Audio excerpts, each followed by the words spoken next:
నమస్తే. Welcome to Andhra Prabha. నేను రఘునందన్. మొత్తానికి వ్లాదిమిర్ పుతిన్ రష్యా అధ్యక్షుడు మన దేశానికి రావడం, వెళ్ళడం ఇది ఒక అద్భుతమైన విషయం అనే చెప్పాలి. ఎందుకంటే ఈ సమ్మిట్ ఇండియా రష్యా సమ్మిట్‌కి ఆయన రావడం జరిగింది. ఈ రష్యా ఉక్రెయిన్ యుద్ధం మొదలైన తర్వాత మొట్టమొదటిసారి అనేది మనకు లెక్క తెలుస్తోంది.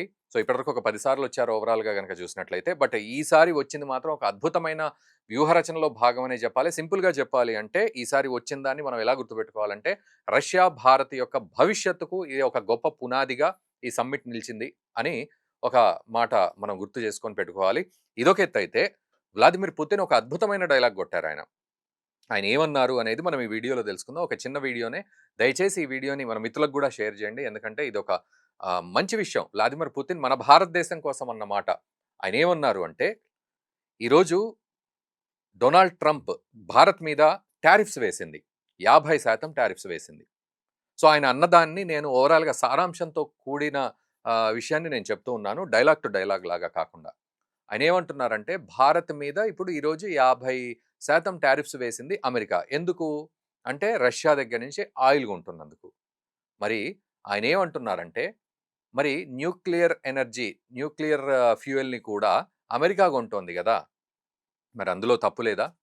ఇక్కడ భారత్ చేసిన తప్పేంటంటే, రష్యా దగ్గర నుంచి ఆయిల్ కొనుక్కుంటే, ఆ డబ్బులు రష్యా సంపాదించుకొని, దాన్ని యుక్రెయిన్ మీద యుద్ధం కోసం వాడుతోంది అనేది అమెరికా కంప్లెయింట్. డొనాల్డ్ ట్రంప్ ముఖ్యంగా డొనాల్డ్ ట్రంప్ కంప్లెయింట్. అందుకే మెల్లిగా ఏం చేశాడు, 50% టారిఫ్స్ వేశాడు. ఆ 50%లో ఒక 25% ఏమో రెసిప్రోకల్ టారిఫ్స్ అంటారు. ఒక 25% ఏమో ఈ fuel penalty, oil penalty, Russian oil penalty. So, ఈ రకంగా 50%తో ఇబ్బంది పెట్టే ప్రయత్నం చేశాడు. మరి పుతిన్ ఆయన క్లియర్‌గా అడిగారు. ఆయనను ఇంటర్వ్యూ చేసే వాళ్ళతోటి. మీ ముఖంగా నేను అడుగుతున్నాను. నేను రేపటి రోజున దీని మీద డిస్కషన్ పెట్టడానికైనా రెడీ. ఎవరితో? డొనాల్డ్ ట్రంప్ తోటి. భారత్ కోసం. ఏమిటి అంటే, భారత్ తప్పు చేసింది అని చెప్పి మీరు ఆంక్షలు విధించారు. ఈ ఆయిల్ కొన్నందుకు. మరి ఈరోజు మీరు కూడా కొంటున్నారు కదా! నిజం చెప్పాలంటే డొనాల్డ్ ట్రంప్ అధికారంలోకి వచ్చిన తర్వాత 20% ట్రేడ్ పెరిగింది గదా! అటు అమెరికాకి, రష్యాకి మధ్యలో. మరి దీని గురించి ఎవరు మాట్లాడతారు అని కరాఖండిగా అడిగారండి ఆయన. దీనికి తోడు యూరోపియన్ యూనియన్ గూడా 2027కు రష్యా దగ్గర నుంచి ఈ ఎనర్జీని కొనడం మానేస్తాము, ఇంపోర్ట్స్ చేసుకోవడం మానేస్తాం అని చెప్పింది. అంటే యూరోపియన్ యూనియను 2027 వరకు టైం పెట్టుకుంటుంది. చైనా గూడా నంబర్ 1 ఉంది ఆయిల్ ఇంపోర్ట్స్‌లో. అది అలా కంటిన్యూ అవుతుంది. అండ్ అమెరికా గూడా ఇంపోర్ట్ చేసుకుంటుంది. ఇంకా 20% ఎక్స్‌ట్రా ట్రేడ్ గూడా చేస్తోంది. ఇవన్నీ ఉన్నాయి. మరి భారత్ చేసిన తప్పేంటి?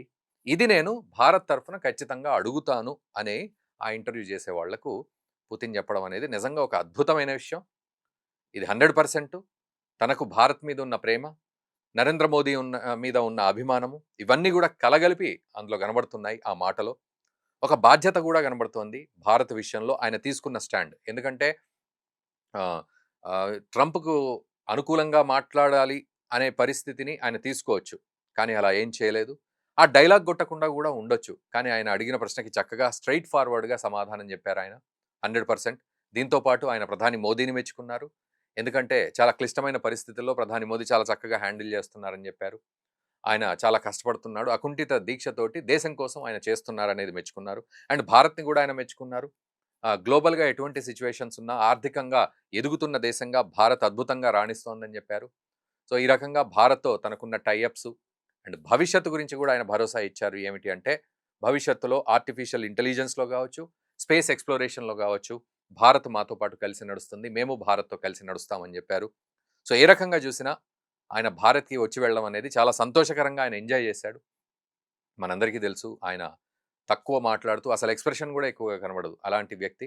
బట్ ఆయన బాడీ లాంగ్వేజు, ఆయన ఫేస్ ఎక్స్‌ప్రెషన్ చూస్తే ఆయన చక్కగా హ్యాపీగా వచ్చి వెళ్ళిన సందర్భం అయితే కనబడుతుంది. ఆల్రెడీ ఉన్న కాన్ఫిడెన్స్ తోటే ఆయన ఇక్కడికొచ్చారు. అంటే నిజానికి చెప్పాలంటే వీళ్ళు రావడం, వెళ్ళడం అనే విషయం కేవలం లాంఛనంగా జరుగుతుంది. బట్ దాని వెనక హోంవర్క్ ఏదైతే ఉందో అవి అక్కడున్న మిగతా స్టాఫ్ ఆఫీసర్స్ ఎవరైతే ఉన్నారో బ్యాక్ ఎండ్ వాళ్ళంతా గూడా కంప్లీట్ జేసి పెడతారు.